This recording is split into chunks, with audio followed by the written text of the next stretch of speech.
Hello दोस्तों, स्वागत है आपका हमारी इस वीडियो में। मेरा नाम नितिन शर्मा। तो आज हम क्लास 10 सब्जेक्ट मैथ की प्रश्नावली 5.2 के क्वेश्चन नंबर 6 को सॉल्व करने जा रहे हैं। तो चलिए शुरू करते हैं आज की इस वीडियो को बिना देरी करते हुए।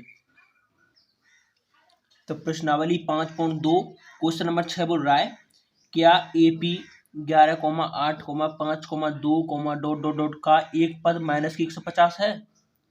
तो हमको इसमें देखना है कि इस AP का क्या कोई पद माइनस की 150 है या नहीं। तो चलिए शुरू करते हैं। तो सबसे पहले क्या करेंगे, इनको नाम दे देते हैं। एक AP दी हुई है हमको, AP 11,8,5,2, डॉट डॉट डॉट। इसमें एक पद माइनस की 150 हो सकता है या नहीं, ये चेक करना है। तो सबसे पहले क्या करेंगे, इनको नाम दे देते हैं A1, A2, A3, A4। मतलब A1 का जो मान है वो 11 है, A2 का जो मान है वो 8 है, A3 का जो मान है वो 5 है और A4 का जो मान है वो 2 है। ठीक है, सबसे पहले क्या किया हमने, इनको नाम दे दिया है। अब क्या करेंगे, ये एक AP है तो हम D निकाल लेते हैं। D बराबर होता है A2 माइनस A1। ठीक है, तो D बराबर क्या हो जाएगा, A2 का मान कितना, 8। 8 में से जब 11 जाएंगे तो कितना बचेगा, D इक्वल टू माइनस के 3। ठीक है, तो D का मान आ गया माइनस के 3। अब हमको चेक करना है इसमें कोई पद माइनस की 150 है या नहीं। तो क्या करेंगे, इसमें मान लेते हैं। माना इस AP का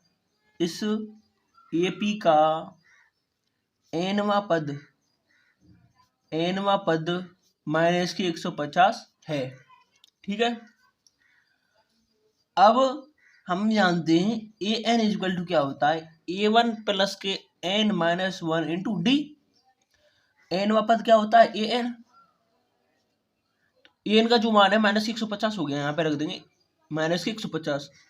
A1 का जो मान है 11 है, प्लस के N माइनस 1 इंटू डी का मान कितना, माइनस का 3। ठीक है, ये इंटू में अब माइनस की 150 इज इक्वल टू 11। जब माइनस 3 का गुणा N में करेंगे तो माइनस का 3 है।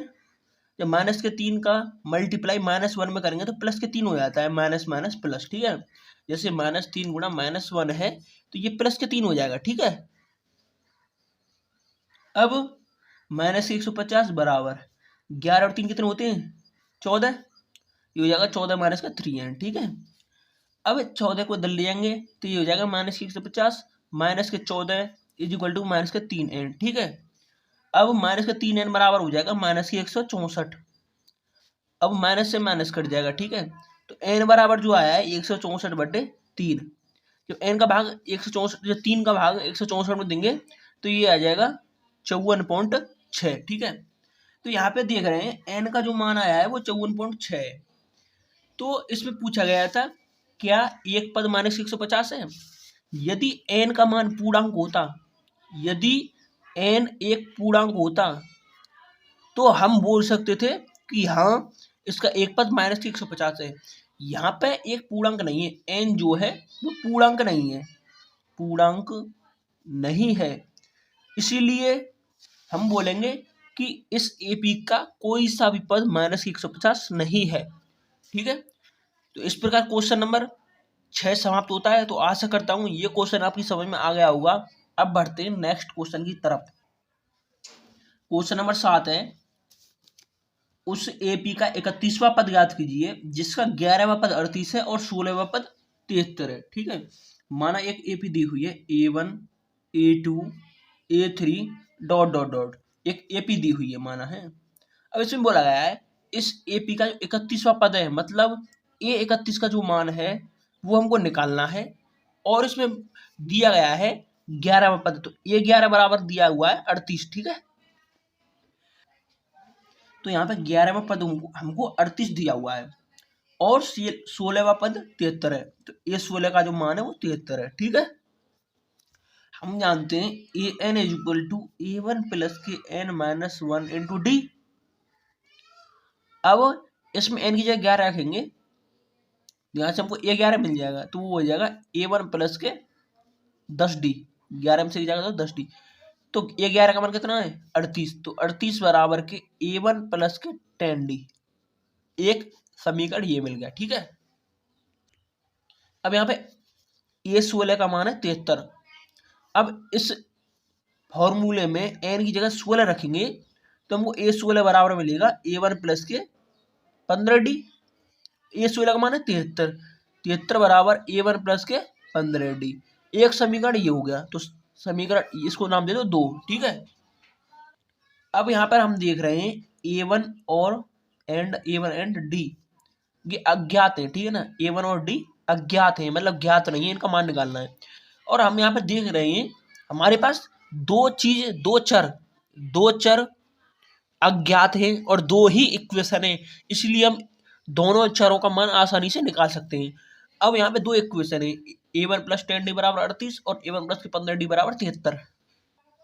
अब इन दोनों इक्वेशन को हम या तो विलोपन विधि से या फिर प्रतिस्थापन विधि से सॉल्व कर सकते हैं। तो मैं इसको विलोपन विधि से सॉल्व कर रहा हूँ। ठीक है, विलोपन विधि में क्या होता है, जैसे चर हैं A1 और D ये चर हैं, तो इनमें चरों किसी एक चर को ले लो और उसके कोफिशिएंट को बराबर कर दो। जैसे 5x है, x चर है। ठीक है, तो इसमें 5x में x चर है, तो चर का जो गुणांक है कोफिशिएंट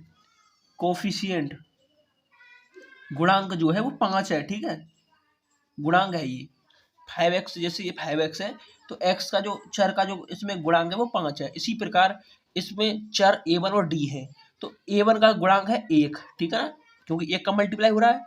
इसमें भी एक का जो A1 का जो चर है वो 1 है। ठीक है ना, तो हमको चर के जो गुणांक है वो बराबर करने होते हैं। यहाँ पे चर का गुणांक 1 है और यहाँ पे 1 है, इसलिए ये पहले से बराबर है। ठीक है, तो क्या करेंगे, समीकरण 1 में से समीकरण 2 में से 1 को घटा दो, या समीकरण 1 में से 2 को घटा दो, किसी में से किसी को घटा दो। ठीक है, जैसे ही हम घटाएंगे, जैसे समीकरण 2 में से समीकरण 1 को घटा रहा हूँ, यहाँ पे A1 प्लस के 15D माइनस के जो समीकरण 1 को घटाऊंगा तो यहाँ पे कितना है, माइनस के A1 और माइनस के 10D हो जाएगा। ये इज इक्वल टू 73 में से 38 घटाएंगे। ठीक है,